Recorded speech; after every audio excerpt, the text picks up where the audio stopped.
Hey, what's up, world? Actually, just Facebook. Welcome. We are here live in Denver, Colorado, actually just outside of it. And we could not be more excited to bring you the ScoutIQ app reveal. Comment below, let me know if the audio is working. Let me know if everything's going okay. There's about a 10-second delay between what I'm seeing on my screen here and what you're going to be seeing over the interwebs.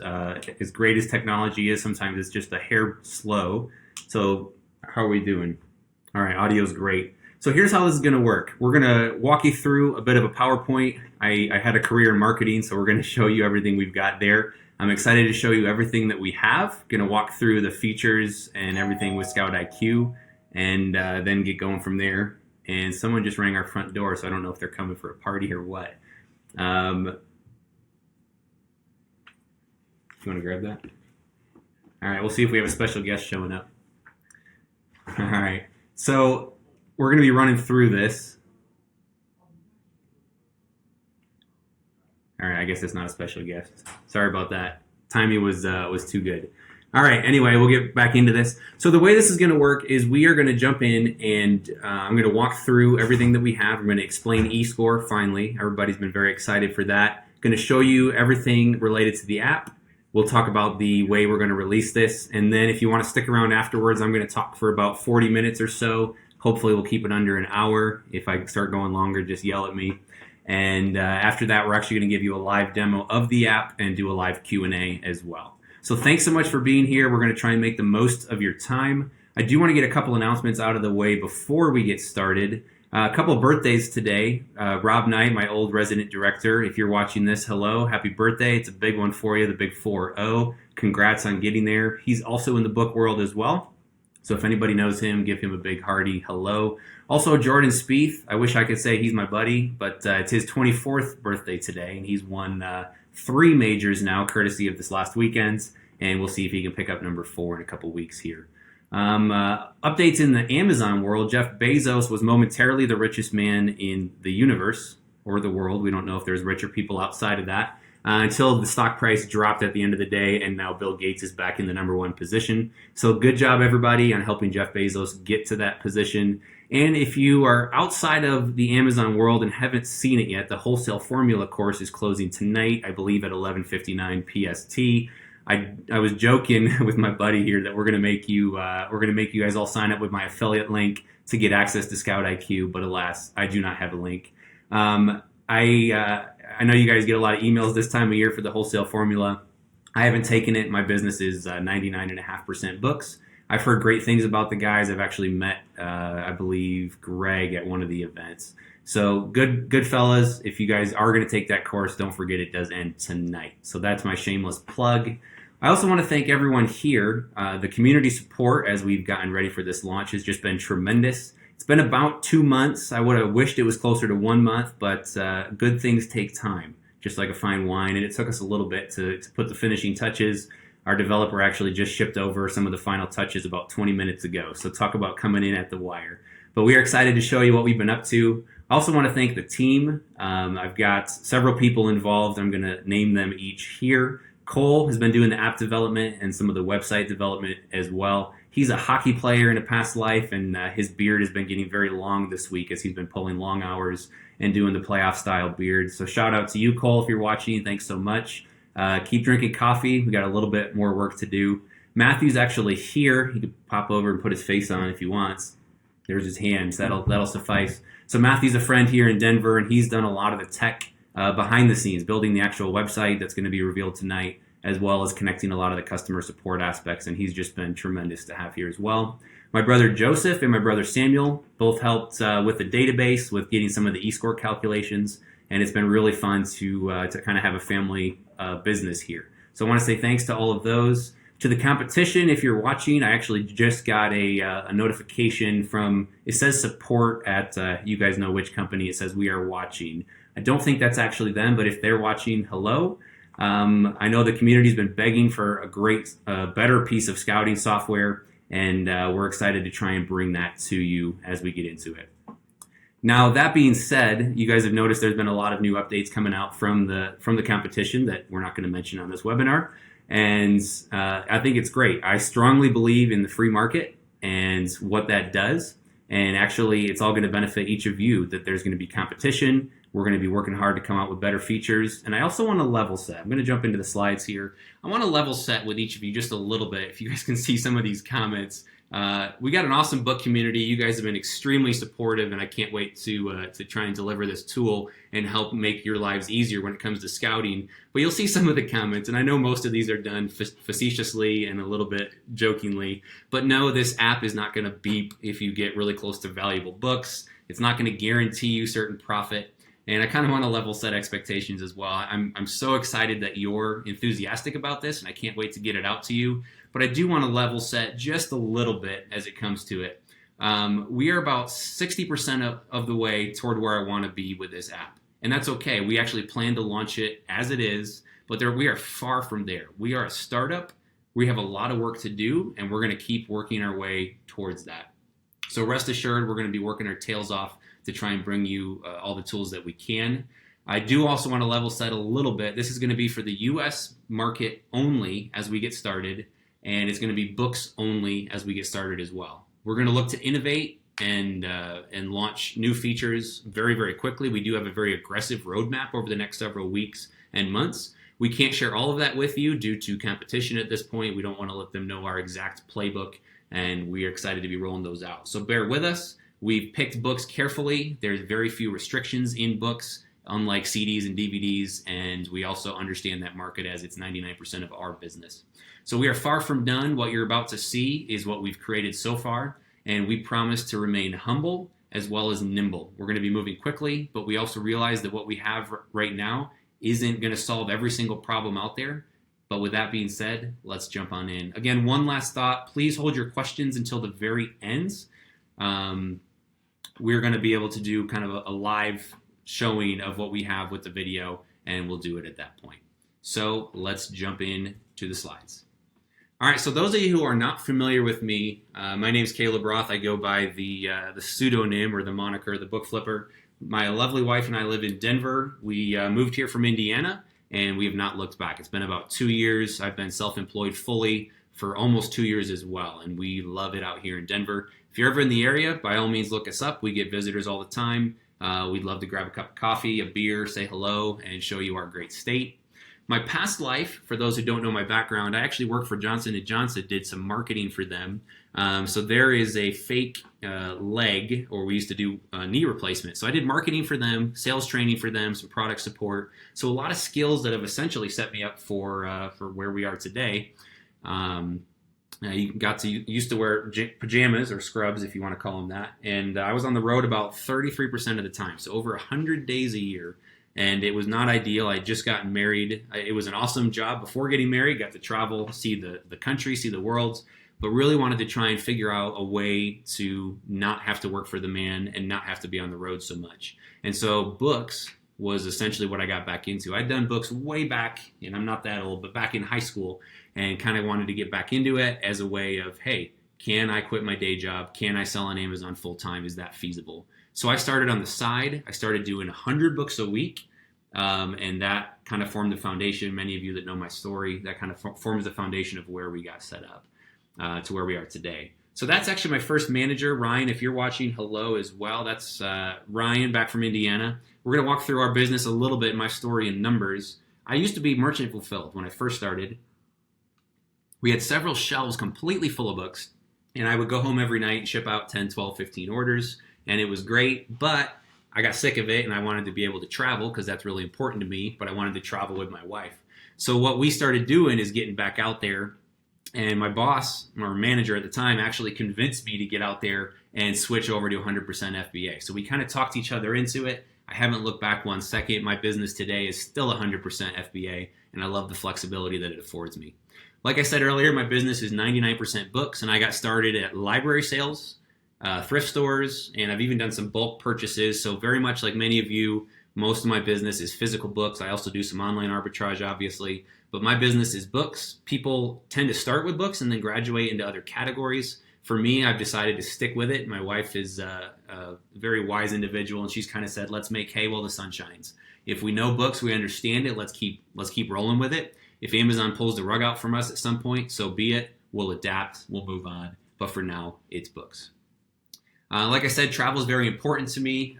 On the left picture, that's John. He just quit his job a month ago. So, John, kudos to you. He's now selling books full time. And we're on the road about 25% of the time between road trips to find books. I love the adventure of it. To traveling, we were very fortunate. My wife and I got to go to Asia this year for a couple weeks in February and escape the cold winters here. And on the right, that's Greg Murphy. He actually came out and saw me. So many of you guys know Greg. Busproofbusiness.com. He's a good dude, and I actually took him physically sourcing. It's been a while since he'd been out doing that, so that was pretty neat. For those that know me, I do like to be on the golf course. I wish it was about 10% of the time. It's probably about 5%, and that's going to drop a little bit as we're going to be rolling out some more updates. So doing some app development's really cramped my style. But for those that will end up purchasing the app, I want to say thanks in advance. You're helping to fund some beautiful adventures on some beautiful Colorado golf courses. My business now, like I said, it's 99% books. I also provide some information on the bookflipper.com. For those that have been customers of mine in the past, I want to thank you. I've been able to pour a lot of that money and invest it into this app. The app is not cheap at all, and it's been really neat to take the tracking spreadsheet. So for those of you who've purchased that, eFLIP, many of you are familiar with that software as well. I've taken that money and essentially poured as much as I can back into the app development of ScoutIQ. And then AccelerList, I'm an angel investor in that company. So Travis and Jeff, kudos to you. Nice job getting that company off the ground, and I wish you a lot of success moving forward. I don't necessarily have a thing for green. Don't hold that against me. I am a Michigan State fan. But ScoutIQ is going to have some different colors, so don't worry about that. So again, my business, I spend about half my time sourcing physical books or doing online arbitrage, and the other half managing software pieces. So let me transition here. I want to throw my face up there as well and try and connect with you a little bit. I've got just a little bit of a snafu here, so hold on one second. We're going to just put a transition slide and see if I can't wire this back up. Did a test run last night of this software. For any of you that ever wants to do Facebook Live, check out OBS. It's actually really well done. And we'll throw this back up here. All right, so now we've got slides in my face, so hello. So the question is, why bother to create a new app? There's good software that's out there. I know a lot of you are knocking the competition. There's nothing wrong with that. Please do it respectfully. Unless you're in my group, then you can say whatever you want. But the question is, why bother to create a new app? There's good apps that get the job done. And I'll kind of walk you through what the mindset was and what we're after, and then show you what we've got cooking with ScoutIQ. So actually one of my childhood dreams, or at least, and again, I'm still mostly a child, but childhood dream from about 12 years ago, back before the first iPhone came out. So the first iPhone came out, I believe, in 2007. And this is pretty much an exact replica of one of the cell phones or one of the flip phones I had back in high school. Thought it was pretty cool. My brother, I always rope him into doing development work for me, sometimes willingly, sometimes unwillingly for him. And we actually wrote software back in the day where you could actually text an ISBN to an email address. Again, this is before smartphones, so no, we didn't have barcode scanners. Maybe PDAs were out. I don't really remember, but I couldn't afford it if they were. So we would text an ISBN to an email address. It would run it to Amazon, run it through the API, return the value, send it back to the email address, which would then text it back to the phone. So the whole process was theoretically a scouting app, but it took about 30 seconds to complete. Not very good compared to today's time that we have, obviously. Technology's improved in leaps and bounds. Of course, back then, a lot more books were actually worth selling on Amazon. I don't even know if Prime existed. I remember talking to Reezy. He said that Prime, when he first got in, pretty much every book, even $4 Prime books, you could sell and make a profit. So it's always been my goal to create software, to create apps. I actually forgot about books for a while in college. I sold a handful on consignment for college buddies and tried to beat the bookstore a handful of times, but didn't get back into it until I was looking for an escape from the corporate life. So it's always been a childhood dream there. And actually with eFLIP, our goal was never actually eFLIP. So many of you know this. I've said this on some webinars in the past. Our goal with eFLIP was essentially to build the database for ScoutIQ, and that took a long time, a lot of effort. And when we had the basic framework for it, so not even all the advanced data that we have today, we threw up eFLIP. And again, if you're out there and you've used it, whether you've just done a trial or whether you're still a current customer, thanks for your business. Thanks for believing in me. And again, that money and what we've been able to raise there paid off some other expensive app development, but also has helped us get ready to where we are today with ScoutIQ. Some of the other issues that existed, there's a lot of blind spots in existing apps. Some of those are related to the API, and I'll explain that in a minute. Also, some of them are related to what I call the sales rank dilemma. For those that sell books, books are pretty much have a high beta. They don't sell all that often. Some of them don't. Some do. And so you can scan a book and you get tricked by the sales rank. And we'll explain that in a little bit. But I always knew there was a better way to deal with sales rank, not just average rank. The second thing was that there was a lot of incomplete data. So in this business, speed is everything. And if you can't scan quickly and if you can't have all the data you need in your database mode, you're essentially flying somewhat blind. And I'll show you what I mean there in a minute as well. So there's a lot of incomplete data that's in current apps. And some apps don't even have database mode, so it's not really ideal for the book scouting world. And thirdly, and I didn't put this on the slide, but the community's been begging for changes for a long time. And again, some of the current companies have been fairly slow to implement them. And now that there's some competition, they're moving quickly. So you're welcome, guys. If you end up sticking with other apps, you're welcome for helping make it better. And again, I love free market, and we're here to stay. So we expect to innovate quickly and often. So being in Colorado, we've got the Air Force Academy just down the road in Colorado Springs. And this is, I imagine, what it looks like to be in a fighter jet. I've never had the luxury myself. I can't quite figure out why this gentleman is wearing jeans in a fighter jet, but that's beside the point. When you're flying a plane, vision is extremely important. You need a very clear field of vision. I don't think you should be texting and flying either, so I'm not quite sure why there's a cell phone there, but it actually helps us with our graphics here, so that's great. So it's all about having a clear field of vision. And what happens with the apps today, and again, I'm not throwing any specific company under the bus, but there's a lot of companies, and there's some API limitations from Amazon. They only return so much data when you look it up, and so you're limited by what you can do. And we're going to be subject to the same limitations. There's nothing we're doing outside of that. However, they can be a little more intelligent with how they interact with the data, with the tools they give you, with the triggers they allow you to build. And so again, we'd love to be able to see everything in the market, but that's not the case. Amazon limits it. And then poor coding, poor strategy also limits that from these companies. So our mission and our goal with ScoutIQ is not to give you a completely full field of vision. That's impossible. But we want to help you fly a little bit less blind. Okay, so our proposed view, we're going to try and open it up, and I'll explain with our triggers how we intend to do that.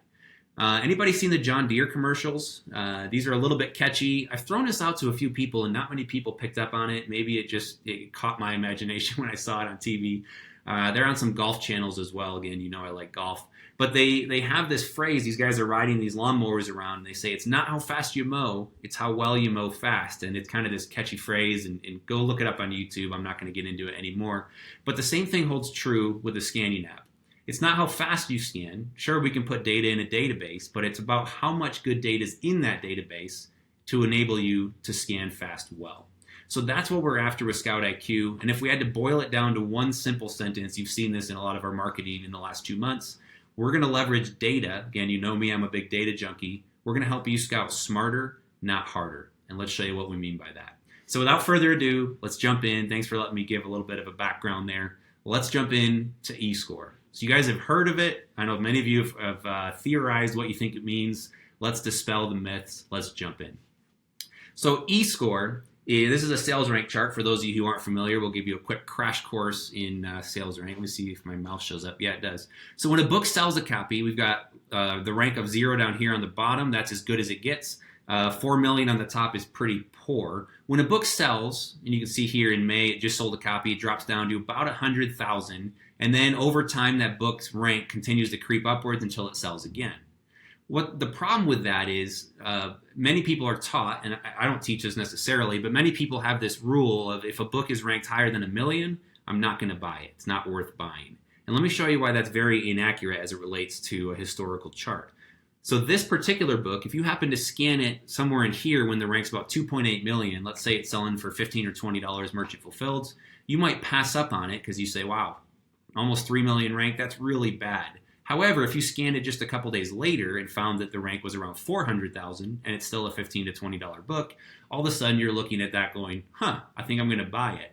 Well, the book is exactly the same. It just the rank itself can be misleading because it's fairly volatile. So again, companies kind of come after this and they say, well, let's look at average rank, and that essentially helps to smooth it out. But it's not the best indicator, especially if you don't really understand what a rank of 600 100,000 means or a rank of 4 million means. This particular book, if we were to count the humps, has sold 1, 2, 3 times. So let's give you another little pop quiz. Let's take 2 books that are roughly the same. We've got book A on the top, book B on the bottom, and I've kind of put a curtain up and hid their sales rank charts. So both of these are fairly identical today. The rank on both is 2.3 million. That means it's probably been anywhere between 3 to 4 weeks since it last sold.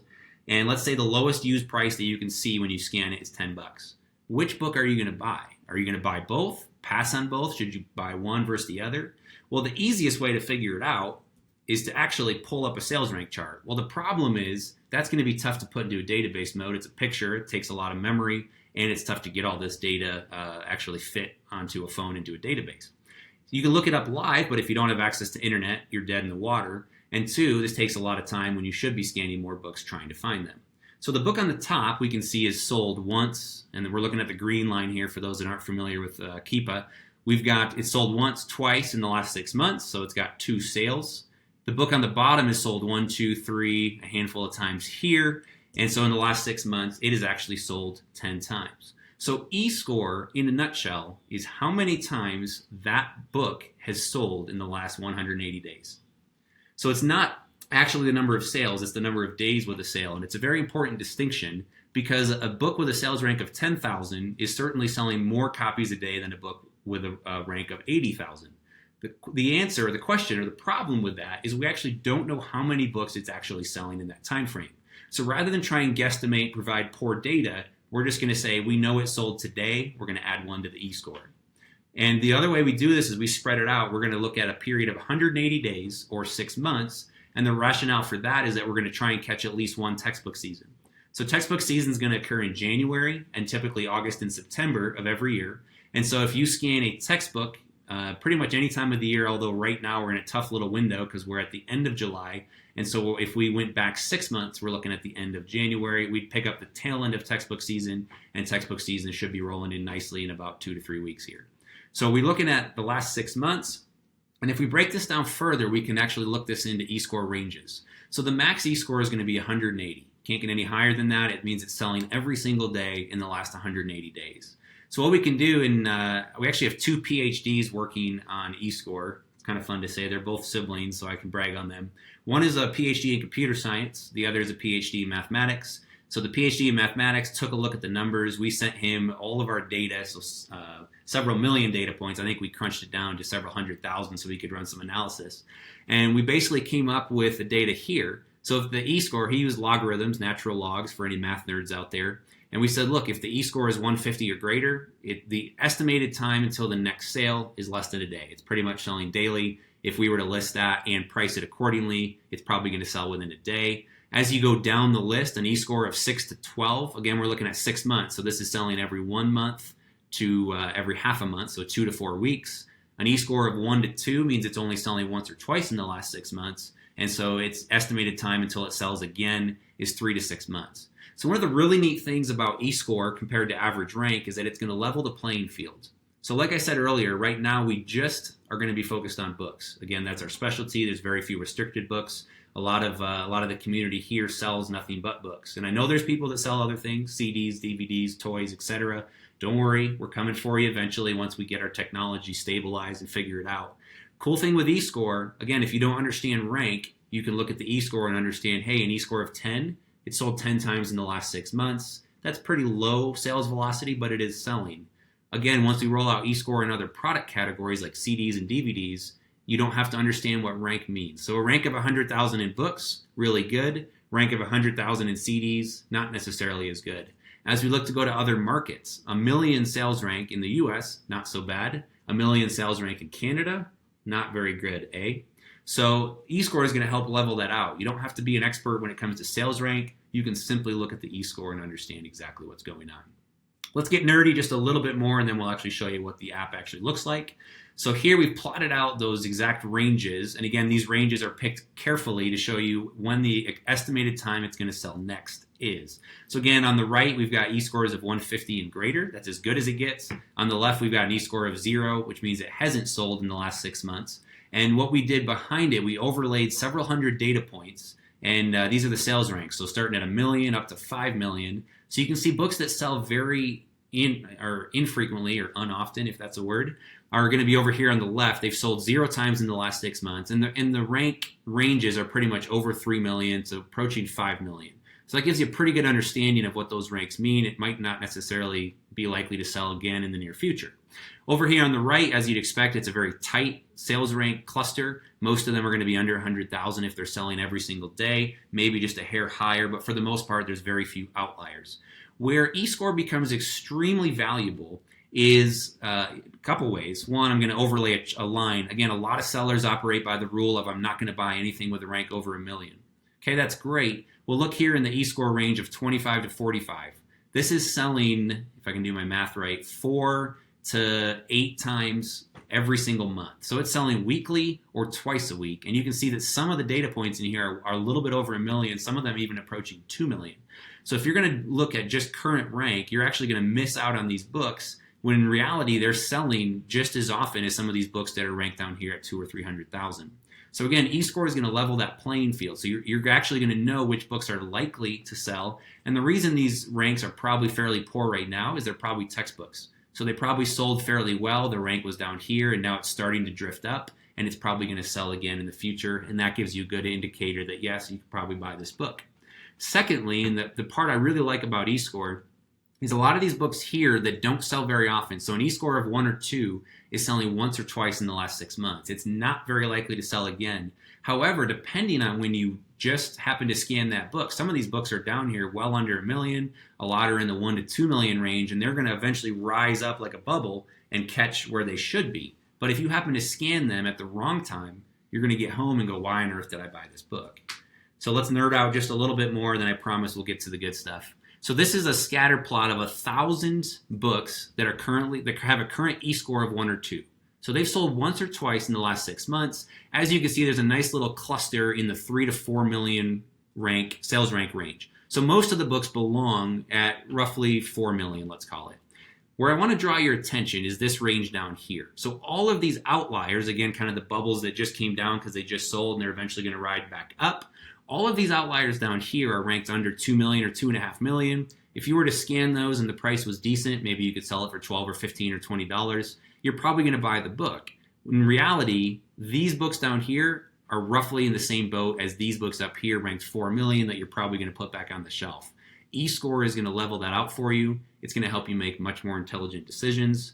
One more data point from my brother, again, the mathematician. He said that this data here, and it's a mathematical term and I'll probably destroy the definition, but he essentially said that Escore is going to level out. It's going to take away 27% of the noise that exists if you look at sales rank alone. So again, Escore, the way I interpret it, and unless a mathematician corrects me, we're just going to say Escore makes you 27% smarter. So pat yourself on the back. Job well done. All right, so just a couple examples real quick. If you got a rank of 150K, again, if you're just looking at rank, that's excellent. If the Escore told you 4, that means it sold 4 times in the last 6 months. Probably not worth picking up unless it's worth a lot of money. Conversely, if you found a similar book ranked 150K, the Escore is 73, you have a lot more confidence that that book is indeed selling often. One more example, if the rank is 2.6 million, that's fairly high. If the Escore is 2, you know it sold twice in the last 6 months. Again, probably not worth picking up unless it's selling for a fair amount of money. Conversely, a rank of 2.6 million, again, the Escore is 4 times greater. You have a lot higher probability, or it's potentially a textbook as well. We have a lot higher probability of getting Escore to actually come through and help you out. So that's our intro to Escore. That was fun. Hopefully, we'll be putting out a lot more videos here and a lot more explanations, but you are the very first group, other than a very select few who've been sworn to secrecy, that have seen Escore. So that's going to be the foundation of what we're going to do with ScoutIQ. And actually, people that have been using it, they keep saying over and over, Escore is a game changer. It really changes everything. I don't even care about rank. I'm simply looking at Escore. So let's show you what the Scout screen looks like. One other guy I forgot to give a shout out to at the beginning. Sorry, Johnny, if you're watching this. So Johnny, probably shouldn't say who he works for, but he does industrial design, or used to back for J&J. Now he works for a different company and actually does UX and UI, so user interface, user experience, and actually reached out and said, hey, I'll pay you, but can you hook me up we're going to design a new app. We want to actually not just launch Escore, because we could have just put Escore into, a very similar app to what's out there today, made a downloadable database, problem solved, off we go. We essentially want to rebuild this from the ground up. So this is just a screenshot I took of our chatting together, and we spent a couple months going back and forth trying to figure out the best design. Now, that being said, it's really hard to come up with a really clean design that includes all the data points that are relevant, but I think we did a decent job. Now, the next screen, why on earth am I showing sock drawers? First off, go Google sock drawers. Seriously, there are people that have blogs about how to organize sock drawers. So if people think our book industry is a little bit boring or bland, have them check out the sock industry. What I'm trying to show you here is on the left, we've got a sock drawer, and this is actually much cleaner and neater than mine, but it's got essentially 3 columns, and most scouting apps out there have 3 columns as well, and they essentially lump the data in. You've got merchant fulfilled used, merchant fulfilled new, and then they typically lump all the prime data together.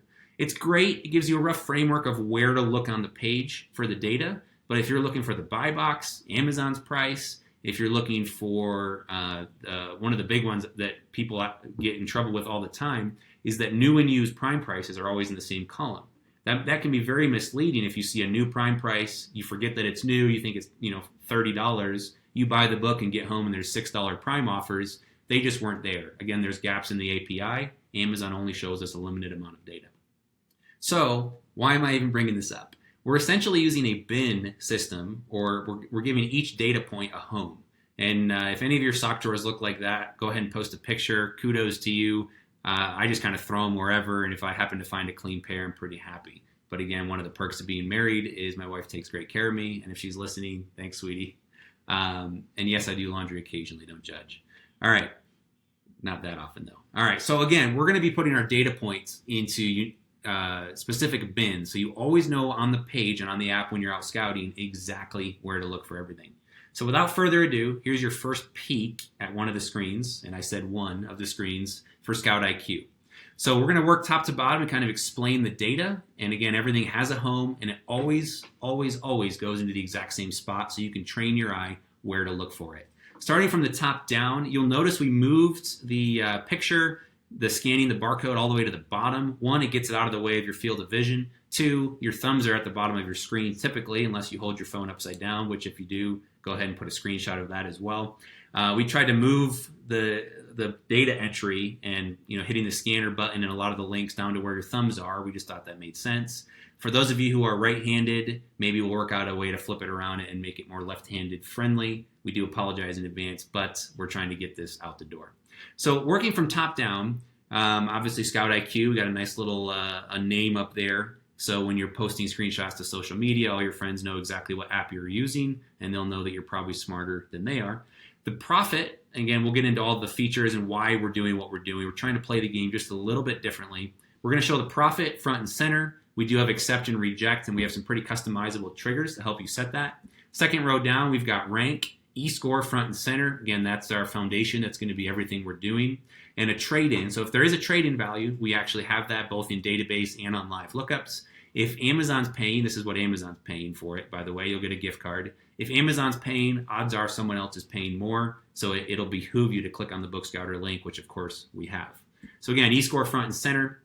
The left side here, you see we've broken it out into 4 columns. So instead of lumping all the prime prices together where you get confused which ones are new, which ones are used, we've actually broken out used into the left side. We actually have all the used prices on the left, both merchant fulfilled and FBA. So if you're a merchant fulfilled seller, we actually include all the prices here so you don't have to look back and forth. We split this into 4. And if you're merchant fulfilled, you're going to like this. So over on the left, we've got all the offers, whether they're merchant fulfilled or prime. And I'll show you which ones we've got in just a second. But we've got all the offers here. Then we split out and just look at the prime offers. And again, you can see how many people are selling the book because that gives you an idea of how much competition there is. Over on the right side of the screen, again, everything has a bin, it has a home. We've got, again, all of the offers on the left column of that, both merchant fulfilled and new. So again, if you're merchant fulfilled, you don't have to look back and forth between columns. You can simply jump in. And FBA is going to be over on the right as well. Now, when I say all offers, what I mean is we don't actually show everything. We could show all 20 and have you scroll up and down, but it just makes for a poor user experience. We could try and make the text really small and cram 20 prices there. But again, we know there's some older members in the audience, and actually I'm fairly young and my eyes are starting to go. So I kept telling the developer, we got to get the letters and the numbers bigger. We got to be able to see this clearly. We look at our phones and our computers all day long. We got to make that simple. So we didn't want to show all 20 offers that can just needlessly clutter the screen. So what we did instead is we showed offers 1 through 5, so the lowest 5 offers, or slots, if you want to call them. So this would be the lowest offer, 2nd, 3rd, 4th, 5th. The reason the price jumps here is we're actually showing the 10th lowest offer, if it exists, as well as the 15th or 20th. So people, when they talk about Amazon's API, they often quote 20 lowest offers, and that's true in many of the calls. Some of the calls that we can make only return 15 offers. So depending on which call we're making, we're going to show the highest price visible in the API. And this is a very important slot. I'll explain why in a minute. So again, it may not make complete sense right now. We're kind of changing the way you're used to looking at your app's screen. But over on the left, we've got all the offers. So whether you're merchant fulfilled or FBA, you can get a pretty good handle. And this and Escore are going to form the foundation for how we're going to do our triggers. So we're going to come back to this thought. If it doesn't make sense just yet, we're going to clean it up. Remember, each price has its own slot or its own bin. You can always look for it. If there was only 14 offers visible, there would not be a price in the 15th or 20th slot here. Working our way down, we're going to show you the key prime prices. And again, rather than trying to put a symbol in here and try and call out which prices are Amazon or which prices are the buy boxes if they show up in the API, regardless of whether they're in the lowest 20 offers, we can actually see with Amazon's API the used buy box, which is 95% of the time the lowest prime price. You can see it is here. The lowest prime price, even though it's acceptable, won the buy box in this particular case, beating out somebody who was a penny more expensive but in better condition. The new buy box is also the same thing. Amazon recently started sharing the new buy box. And again, 95% of the time, it's the lowest new prime offer, usually from a third-party seller. In this case, there's nobody else selling at prime except for Amazon. And yes, we do have Amazon's price, not only on your live scout screen, but also in the database, so you can make really good decisions when it comes and not compete with Amazon. We've got some links for you to research. So we got some hot links up top. If you click on the used box or the new box, it'll bring up all the used offers on Amazon or all the new. If you want to see prime, you can come down to the bottom right and look at what's going on there. Working from left to right, Keepa and Camel, so those sales rank charts I was talking about. And again, with our eScore, we're actually measuring a lot of books that these guys aren't even tracking. So some of the books you're going to click through, and it's going to go, hey, that's awkward. We're not even tracking this book. We'll dispatch some camels to go look for it. But for the most part, if you want to double check, you can come back in here and look and do some research with Keepa and Camel. The live button here is going to let you look the book up live. So if you're using database mode and you want to look it up and see either more data or more current, fresh data, you can just simply click the live button in the middle and make that front and center and see what's going on with the data. I alluded to this earlier, but the Book Scouter link, again, if Amazon is offering a trade-in value, that's not really Amazon. Jeff Bezos isn't sitting there with a calculator saying they'll pay $38 for this book. That's actually some third-party vendors that participate in that program. If you guys know who the contact is, I'd love to participate, but I think they're all filled up at this point. Again, if Amazon's given a trade-in value, most of the time you're going to get a better trade-in price through third-party vendors on Book Scouter, so don't be afraid to give that a link and head on through. In the bottom, we've got some of the key data points, and again, we moved this down to the bottom so you could tap in, and yes, you can paste barcodes. I know many of you are asking for that functionality. You can scan textbook ISBNs that start with 290, no problem, we've got your back. You can see the thumbnail photo in live. In database mode, we don't put it there just because it adds too much space. We've got the title of the book down here. We also have the weight of the book, and yes, that's also in database mode, so you can make good profit-based decisions. We've got the ISBN, and if you want to bring up your phone's scanner, you can click on that and bring that up as well. Now, I alluded to this earlier, but we do have multiple screens. You'll see the 3 circles down here indicating you can actually swipe left and right. So let's show you what's behind door number 2. So one of the things when it came to ScoutIQ, again, we wanted to show you all the data, and we showed you what the screen looks like. And again, it's a lot of numbers, it's a lot of bins, if you want to call them that, and it can be fairly difficult, unless you get experience and you're used to looking at it, to understand how to interpret all the data. So our tagline for ScoutIQ is precision. We're going to have better data. It's going to be in the database where it matters, and it's also going to be simplified. We wanted to make it a little easier to understand, so rather than talking about rank, we can throw out eScore, and once you're used to it, it's very easy to understand. What's a rank of 750,000 mean? What's 1.5 million? It's just how long ago it last sold. Escore sort of gives you that x-ray vision. We've simplified the experience. Secondly, from a user experience and a user interface, we actually wanted to come in and try and make the screen easier to understand by removing a lot of the extraneous data and giving you the data that matters. So let's jump in and show you what we mean. There's certain data points that provide clues to minimize those blind spots. So remember that fighter pilot analogy we talked about earlier. We wanted to give you some clues how to minimize, kind of see behind some of the data points that are there. So what do I mean by that? A lot of books you scan, you don't get any prime prices. So you have to look at the surrounding data and understand, hey, is this worth clicking through to see if there's high prime prices? Or maybe I just leave it on the shelf, or maybe I just bring it home and wait and see what happens. Well, there's certain clues. So you can look at sales rank. The better the rank is, the more likely it is that there's some higher prime prices because there's a lot of people buying it. Somebody's going to prefer prime. They're going to pay a little more. The number of visible offers, the prices rather, higher prices are better. So if there's merchant fulfilled prices starting at $5.50, probably not a good chance of there being really high prime prices. If the merchant fulfilled starts a little higher, $6, $7, $8, you got a better chance of getting your $10 or $12 or $15 price point prime. And lastly, the number of offers. So if there's 300 people all selling the same book, odds are there's a handful of prime people tanking the price. I usually never click through on those unless the rank was just off the charts really good. If there's a lot of offers, it's probably not worth clicking through to see. So what we tried to do is, this is how we sort of made do with the apps that were available and tried to get smarter and not have to click through to the prime prices and slow you down. And so what we did with Scout Lite, or the second screen on ScoutIQ, is we tried to take those key data points and actually make sense of them and actually show it in a pretty graphical way. Graphical sounds bad. A graphical interface that shows what we're doing in a beautiful way. How's that? All right, so we've got a couple different ranges. So sales rank, and again, we put everything into 5 ranges. So we've got red, which is bad. It's going to be a shorter chart as well. So in case you are colorblind or have trouble seeing it in dark lights or whatever else, we do have a couple ways to visually indicate what's going on. Color and length of the bar, and I'll show you what I mean in a second. We've got a poor range, so you can see on the rank, that's going to be 1.5 million to 3. Good, it's going to be yellow, but it's going to be average, middle of the road. Good plus, we're starting to get to good books here, and then great, if the rank is really good, we're going to show that again graphically on the screen. So we're looking at the key data points, and I'll show you which ones we picked. So here's a little bit of what that screen looks. And again, you can toggle back and forth and see a very simple screen, or you can go back to the detailed screen and get all of your data the way you're used to it, or you can kind of go back and forth and see what works best for you. So you can see up at the top, we've got sales rank and Escore. So we're actually showing you the historical demand for the book in 2 different interfaces. So if the sales rank was really good, 74,000, but Escore was low, like 10 or 15, you know that it just sold, but in the past it hasn't been selling that often, and that won't be a green bar anymore. That'll be a little bit lower, probably orange. We're using orange just to match the colors, so there's not too many colors going on, but you can call it yellow or orange. We won't judge. Next, we're looking at the key prices. So again, the key ones that we look at, and again, personally, I don't sell books new. With the popular textbooks fiasco going on right now, I think Amazon's kind of tipping their hand and saying they don't want sellers selling new books either. If you want to do that, it's up to you. In general, if there's good used prices, you're going to be able to sell it new, no problem.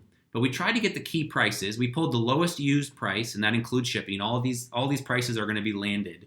The lowest price visible is going to be your floor price. Theoretically, you're not going to price lower than that unless everything is just artificially inflated.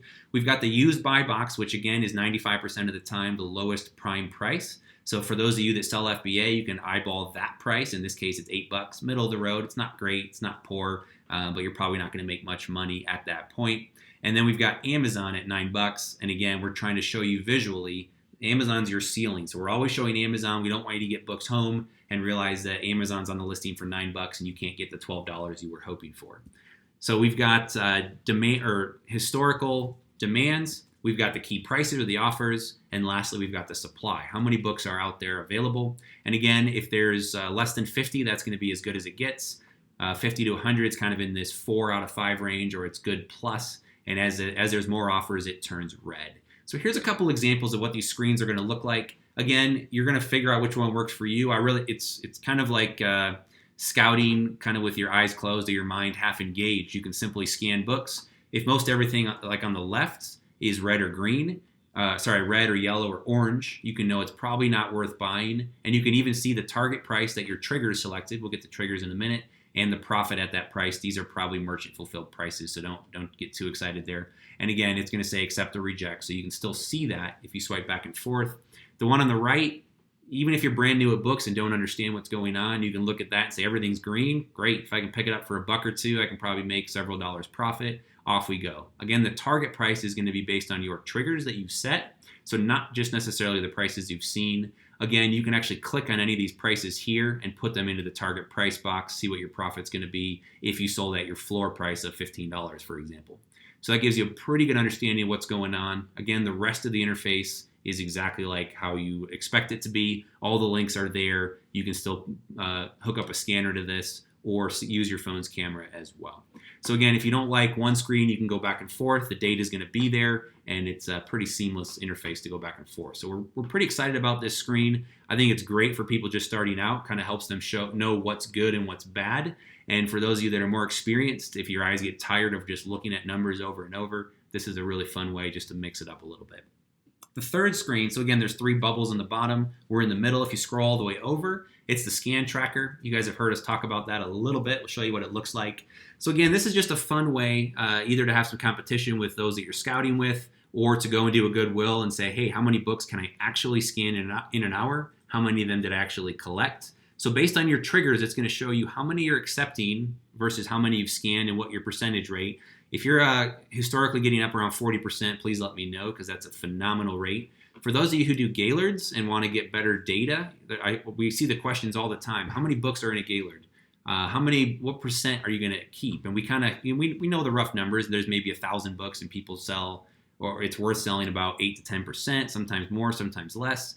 Stop guessing. You're actually going to have data available. You're also going to have a lifetime scanometer, if you want to call it that, show you your lifetime scans. You can reset up here. It's a trip odometer. It'll show you what day and what time you reset it to make sure that you can keep track and actually challenge yourself and see how many books you can scan in a minute or 10 minutes or an hour.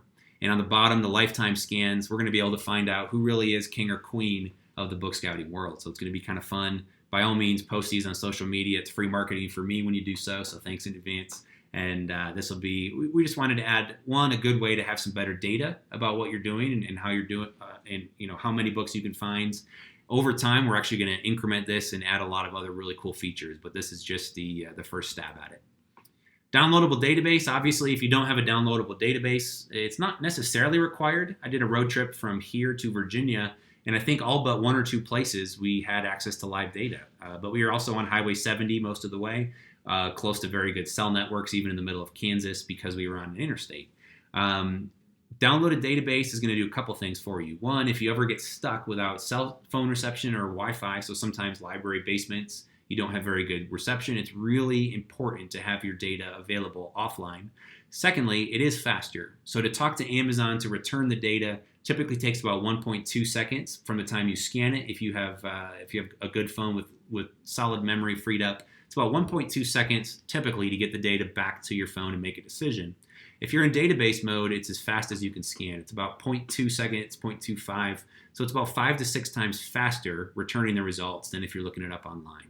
So database is good for speed. Those of you that sell a lot of books, you understand the value of having a database. We didn't even want to think about launching an app unless we had a database. So right now, the database is a little bit bigger than we'd want it to be. It's a little bit over 1 gig, so try and free up some room on your devices.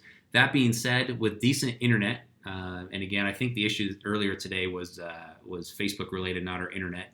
Decent internet, we don't have amazing. It's not poor either. It takes about 4 or 5 minutes to download this, so not bad at all. I did it over my cell device, however you call that, cellular tower. I did that without Wi-Fi. Let's call it that. Cell signal. It's getting late, and it took about 7 or 8 minutes. So again, I wouldn't recommend doing it not on Wi-Fi unless you have unlimited data. But that's what the interface looks like. Let's show you a little bit about what data is in the database mode versus live. And we'll get into this more as we get into the launch and start sharing it with you. Live is over on the right. Again, the easy way to tell is if there's a thumbnail image, it's probably live data. You're going to get a little bit longer of a title compared to on the left. I just have 2 different books here. We truncated the titles or shortened them just to kind of help free up space so we're not taking up 2 or 3 or 4 gigabytes. On the right, you're going to get everything: rank, Escore, trade-in, all of the visible used offers, all the visible new, buy boxes, Amazon's price, and the weight. On the left, almost everything's there. Key points, we also have the weight, so you can make good decisions as it relates to profit. We've got the trading value in the database, the number of offers. We've got the buy box prices and Amazon's price. Now, there's no FBA prices here. They are in the database. They're just not showing up here because they're not visible in the lowest 20, so we can't show them to you. Over on the right, it's going to be fairly bare, and the reason we did this on purpose, again, most of you aren't selling new books. You're going to thrift stores, library sales, etc. And so we actually only include a couple new data points, and we only include the lowest overall, so you can see. And I know a lot of people base their pricing decisions off of this. So if there were used prices starting at 60, let's say Prime started at 80, but new was at 70, a lot of people actually price Prime under the lowest new price. Personally, I don't pay too much attention, but I know a lot of you do. We wanted to put that in the database as well. We also have the new buy box, which is usually the lowest Prime price, and Amazon's price, so you know your ceiling. So that's what's included. Again, we wanted to put as much data as possible into database mode and also keep it streamlined. Let's get into triggers. This is something I'm really excited about. So 51%, for those of you that follow either the blog or the Facebook group, I talk about this a little bit. So 51% of books on Amazon right now with a rank under 1 million have 0 Prime prices visible. 0, let's make it so we can see on the camera. There we go. 0 Prime prices available on through Amazon's API.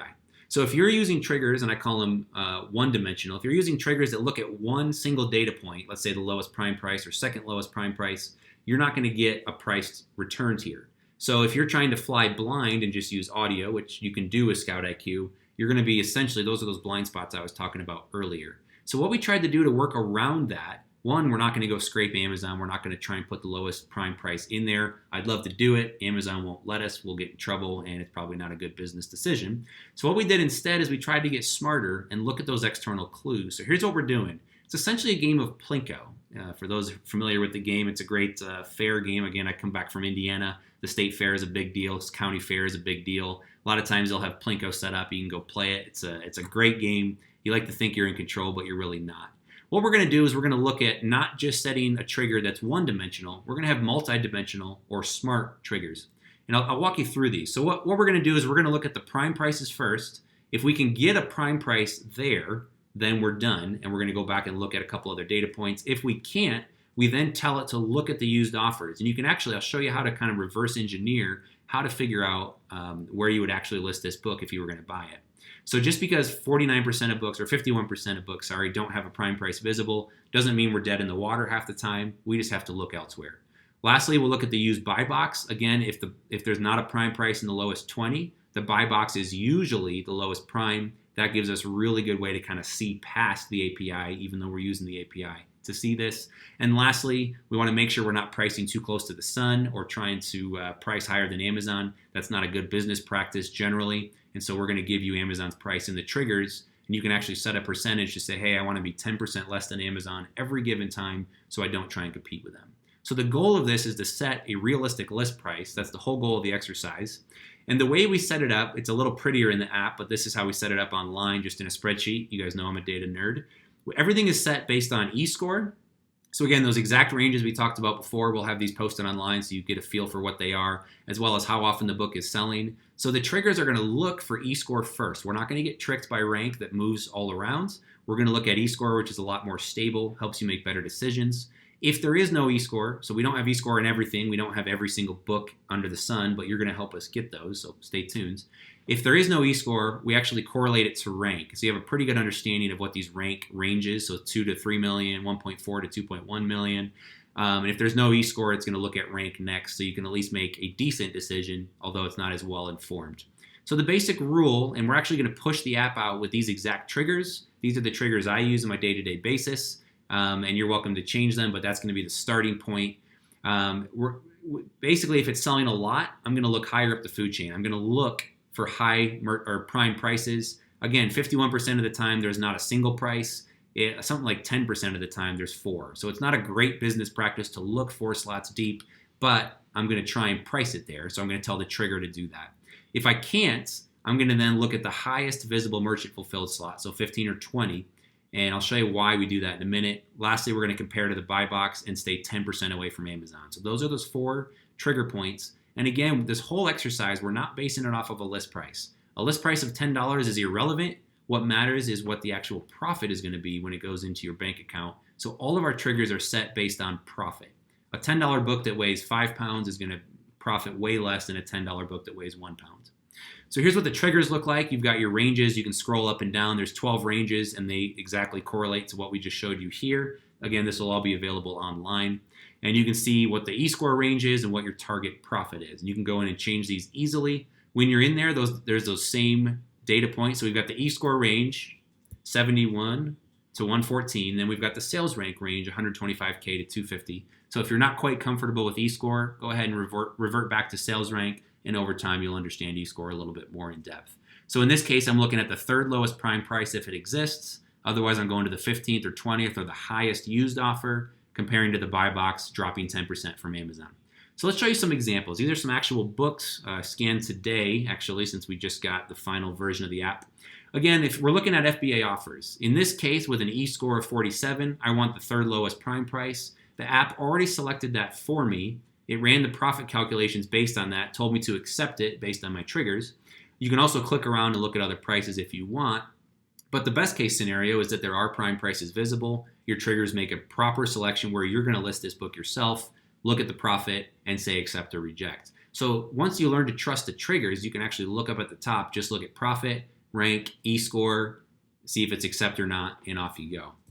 Secondly, in this case, E-score is 157. It's selling nearly every day. The upper bound is going to be 180. I want to look at the third or fourth lowest prime price. Unfortunately, it's not visible in the API, so what do we do then? Well, you could price at $12.83, but realistically, it's selling very often. I probably want to go a little higher. So what we do instead is we start looking for the external clues. So instead of FBA, we go down to used, and in this case, I'm looking at the highest visible used.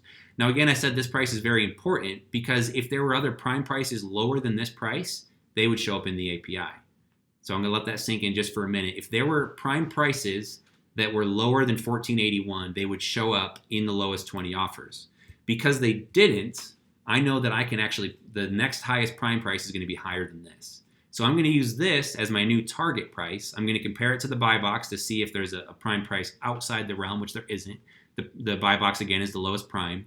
We're going to compare to Amazon. 10% off Amazon gives us somewhere in the ballpark of $17.50. So I'm good to price it at $14.81. So I'm probably going to price this higher than $14.81, maybe not much. But this, again, rather than trying to pick a prime price and guess where it's going to be, I'm going to click here. Now, for those of you who are used to just clicking on prime links, you can. Right here, the Amazon logo will bring up all the prime offers. So if you don't want to trust the triggers or you want to see where you would actually price your book, by all means, press the prime button. Option number 3, E-score is 16. It's not selling that often. We're going to look at FBA offers. There's none visible. We're going to look at the highest visible merchant fulfilled because we know that prime prices have to be higher. So we're going to pick $5.94. We're going to compare it to the used buy box, which again is usually the lowest prime price. So instead of $5.94, we're actually going to up our price to $5.99. And then we're going to look at Amazon. They don't exist. So our new target price is $5.99. At that price, we'd lose money. Obviously, that's a reject. And lastly, this is a really important piece. You guys know I'm a big Tim Ferriss fan. Tools of Titans, excellent read. I would highly recommend it. Again, E-score of 122, we're looking at the fourth lowest prime. We can't see enough of those, so we know we're probably going to price this higher than that. If you're going to follow my rules, maybe you're going to price at $19.99, $19.98. We don't get a price from prime. We don't see a fourth slot. We look at the highest merchant fulfilled slot, or used slot rather. We grab the price of $25. That's great. We compare to the buy box, which is lower. So we're still retaining the used buy box until the last step. And this is very important. It's going to save you a lot of money actually from buying duds. We're going to take Amazon's price minus 10%. That's going to put us somewhere in the ballpark of $15. And our new target price, actually, if you clicked on the profit calculator, it's actually going to show up at Amazon minus 10%. So Cole, good job figuring that out last minute. But we're going to actually take Amazon's price as the ceiling. So instead of pricing this at $20 or $25 like we thought we could if we couldn't see Amazon, we're actually going to price this much lower at a realistic price of probably $15 or $14 to try and get that to move. So those are the triggers. Again, if you're just looking at a single data point, you're likely leaving a lot of money on the table. With the triggers, the way we have them set up, we put a lot of science. We've actually been testing these out for about 6 months now. Again, we couldn't talk about it too much earlier. We haven't had the app until really the last week or two. But we've been testing these triggers out in some other capacities, trying to figure out if they do make sense. And we like the results so far. Lastly, we'll move on pretty quickly. Again, we already alluded to this, profit-based approach. Again, a lot of you are used to setting triggers saying, hey, if I can list the book for $10 and now that the fees have gone up 12, 13, 14, then I'm happy with the book. And that's not a bad philosophy, but it's also going to leave a little bit of money on the table. So going for the list price is nice, but ultimately what's going to go in your bank account is a little bit better. So here's an example. Here's a book on the left. It weighs almost 3 pounds. The list price, where you're going to list it based on your triggers, is $12. After all of Amazon's fees, if you're going to sell FBA, ship it to them, they're going to fulfill it for you. You're going to profit $268, assuming you got the book for free. Book B on the right weighs significantly less. It's less than a pound. List price is only $9. So if you're saying, hey, I got to list these for $10 before I even bother, you may pass over this book. But in reality, this book's actually going to give you the same payout minus a penny when all is said and done, again, assuming you got it for free. So again, net profit, the bottom line, the profit-based approach is what actually matters, and that's what our triggers are made off of. So again, it's a little bit different thinking, but we want to make sure that we understand exactly what's going on there. Again, the profit-based approach, you'll see that all the triggers are based off the bottom price here, which is the target profit, and that's going to help us get off and running. In the profit calculator, so you can actually click on, let me show you a picture of the app again. You can click on the profit piece right here. It's actually going to bring up the calculator, and it's going to show you whether you sell merchant fulfilled or FBA. You can click back and forth. It'll remember what your preferences are, so you can you can understand what's going on. Again, both books at the same price, $17.44. For merchant fulfilled, you're going to have the 15% fee plus $1.80. So Amazon takes this amount. Outbound shipping, you can set that. This is designed for media mail, $2.14 plus 49 cents a pound. And essentially you can see what your shipping fees are going to be and what your net profit in the bank is. We left COGS, or your cost of your inventory, out of this on purpose. The problem with putting COGS in here is that you're going to get into a store and the books are going to be different prices. You're going to set a price and you're going to forget it. So what we did instead is, if you can see the net profit is $6, you should be able to make a pretty quick decision. Should I pay $1, $2, $3 without having to plug one more data point in that you forget about? Fulfilled by Amazon, again, we can see their fees. You can see the FBA fee. Inbound shipping, you can change the rate. For me in Denver, it's about 25 to 30 cents a pound. Outside, other of you may be more fortunate in the 10 to 15 cents. Crowdsource data. There's a lot of power when people come together. The internet's made this extremely popular, especially with Web 2.0. If you guys use Yelp, that's crowdsourced data. You can go get reviews and know what restaurants are in your neighborhood. So what we do is, in our database mode, we built it off of what we have in eFLIP, but eFLIP is a closed loop system. When you use eFLIP, you're using what data is there and you're not adding to it. This gets us really excited because now we have an open loop system. We can actually leech off of you, so thanks in advance. If you scan a book that's not in the database, if you've got it set to data plus live lookup, we're actually going to look it up live for you, give you the results. We won't have Escore because we haven't been tracking it. We don't know it exists. There's a lot of new books being published all the time. There's not really one list of books that exists. So this is really exciting. We're going to add to our database. We've got a really strong database already, and with your help, we're going to make it stronger. So if it's not in our database, it looks it up live, gives you the data, adds the book back to the database, so the next time you go to look it up live, it'll actually be there, ideally with an estimated or an actual e-score within the next 6 months. So thanks in advance. Feel free to send us an invoice. We appreciate you guys helping to build. Again, we've got a great tool already, but we look forward to making it even stronger with your help. All right, pricing. Where are we going to price this thing? Well, good news is we're going to be launching a beta. We're not going to ask you to open your wallets for several weeks, maybe even a month or two. So you get to enjoy it for free for the time being in exchange for some feedback and trying to make this thing better. But I hate it when companies don't tell you what the price is going to be, so I wanted to actually give you a feeling of what that's going to be.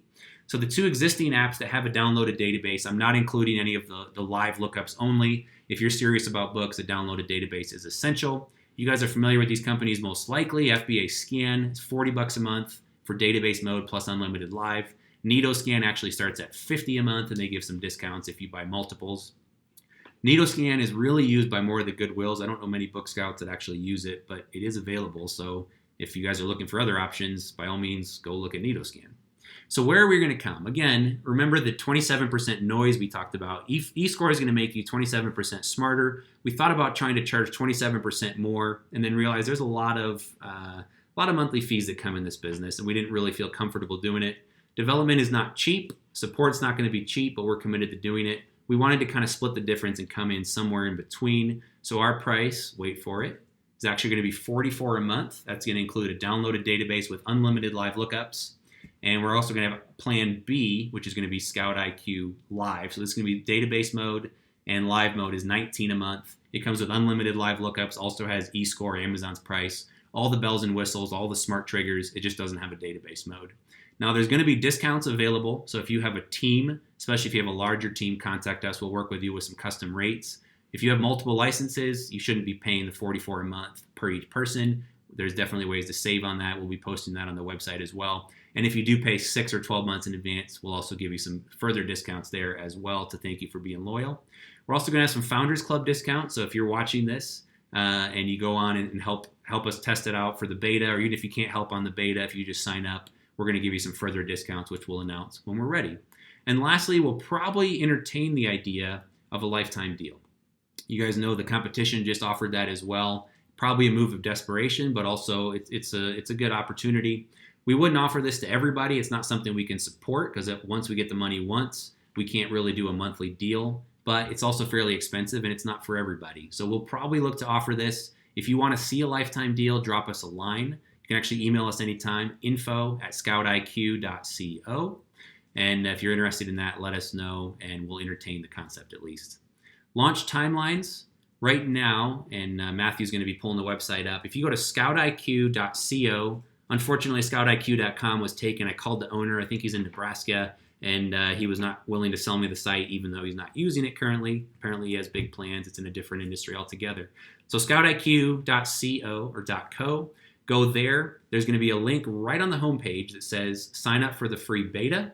If you go in and sign up for the beta, you can say whether you have Android or Apple, and we're going to work hard to get a beta in your hands. So we're going to wrap up the presentation here. I'm going to actually stay on the live. We're going to stop the recording here, but we'll stay on the live. We'll actually show you a live demo and actually answer your questions. But right now, go to scoutiq.co. Again, we're going to be rolling this out. We should be, say what? Oh, we should be, I think the site's going up right now, so look for that in the next minute or two. We're going to be releasing it in waves rather than try and launch this to several hundred, maybe even 1,000 if we're lucky, people all at once and possibly have a lot of bugs we didn't realize. We're going to be rolling this out in waves. So the order in which you sign up is the order at which we'll release this. If all goes according to plan, we'll actually start rolling this out tomorrow. So be on the lookout for that. We'll be emailing you. We'll be announcing in the group as we start rolling this out. Again, go to scoutiq.co. Right on the top of the page, there's a big orange button that says sign up for the beta or join the beta. Click that. Tell us whether you have Android or iOS, and we're going to start getting this into your hands. So without further ado, that's all I have, although I do have one more thing, and this isn't a salesy thing. This is me trying to just be honest and upfront with you. Again, I'm not asking for your money yet, so I don't have one big deal, and no, this isn't a wholesale formula affiliate link and one big push here. If you guys ever heard the term MVP, and I'm not talking about LeBron James or Russell Westbrook, Kevin Durant, any of those guys, I'm talking about a minimum viable product.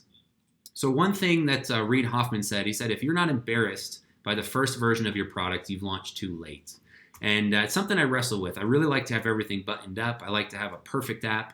But if we waited till ScoutIQ was 100% there or even 95% there, you guys wouldn't be seeing it till Christmas most likely. So what we did instead is we got, and again, the emphasis is on the V, on the viable. We have a viable product. We're excited about Escore. We're excited about our database. We're excited about the triggers. We think they're meaningfully different. We think they're going to help you scout a little bit smarter. And I think Reid said it best. If you're not embarrassed by kicking your first product out the door, you've launched too late. And I think you're going to like what you see from us. All right, so questions and feedback, go to scoutiq.co. You can email us, support@scoutiq.co or info@scoutiq.co, and right here on Facebook as well. So thanks for your time. I'm going to wrap up this presentation so we can save it, archive it, and we're going to come back on with a live demo and answer your questions.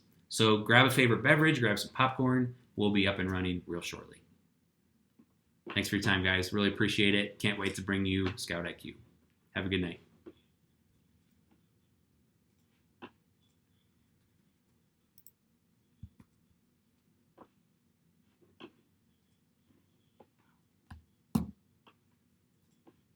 All right, let's jump into the demo. Is it still working?